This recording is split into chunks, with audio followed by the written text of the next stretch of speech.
I have a brother, very recent story, brother in Islam. He lost a job just before this COVID thing happened. And he told me, my brother, I want to get back at these people. I know a lot about them and I really want to nail them. And I told him, my brother, instead of nailing people, you'd rather concentrate on yourself. By me nailing someone, it's not going to give me any goodness. Will it give you a job? No. You get a bad name, people won't want to employ you anyway. So what should I do? Look forward, make dua to Allah. Ask Allah, turn to Allah. He says, but I've been asking Allah for so many years for an increment, and instead He's given me the loss of a job. You see, do you trust Allah's plan? That's the question. Do you trust Allah's plan? You've been making dua for an increment for so long, and suddenly you lost a job, so you think, look, Allah's doing the opposite. Subhanallah. I just told him, I said, brother, you know what, consider this. If you're holding tight to a few coins with one hand, and Allah wants to give you 2 handfuls of gold coins, the first thing He needs to do is to make you open His hand so that these coins go, or at least your hands are now opened. In the process, you might lose these coins.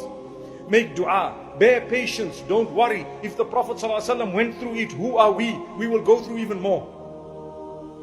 And he told me, well, that's the mantra that all of you guys utter whenever we are in difficulty. I said, well, we are taught that, and you must believe that. Be convinced.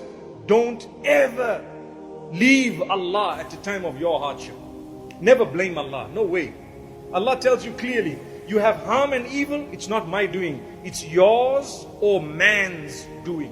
Allah makes it clear that all this chaos and corruption and all nonsense you see on earth, it has become apparent because of the handiwork of mankind. You guys did it, not me. Allah says, don't blame me for the evil. People say, why does Allah allow murder? Who murdered?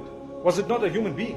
Why blame Allah for someone else's crimes? Well, then they might say, well, what was the sin of the innocent child who was murdered? You say, you know what? Allah will give justice, but there was someone who murdered the child. It's human beings who committed that crime. The fact that Allah knew it in advance does not make Him guilty of being merciless when He is the most merciful. He says to us, I will provide for those who believe and those who don't believe. That's what He says in the Quran.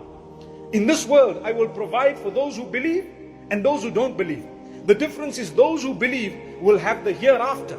Those who don't believe, they won't have the hereafter because they don't believe in it. So I told this brother, I said, brother, make dua, and Allah will open your doors. And he says, okay, you know what, I'm a Muslim, I've been doing dua, I'm not going to leave it, but please make dua that Allah strengthen me. Trust me, COVID took over, as you know. Life changed, I hope temporarily. And you know what? Subhanallah, this man suddenly struck gold. He was at the right place at the right time. And there was one deal that he did that was worth a lot. And it changed his life. It went through another, and a third, and a fourth, and a fifth.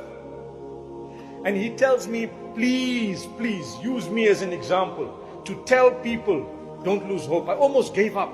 I lost my job in such a bad way, but that was definitely what you were saying, that Allah is opening your doors. Allah is opening your doors. I look forward. Instead, if I had gone back to nail my previous boss, I would have still been in that or on that path, doing the same thing, trying to nail, and I would be busy with this, losing money, going to this one, that one. But what I did is I focused on something that was right in front of me. And Allah subhanahu wa ta'ala opened these doors.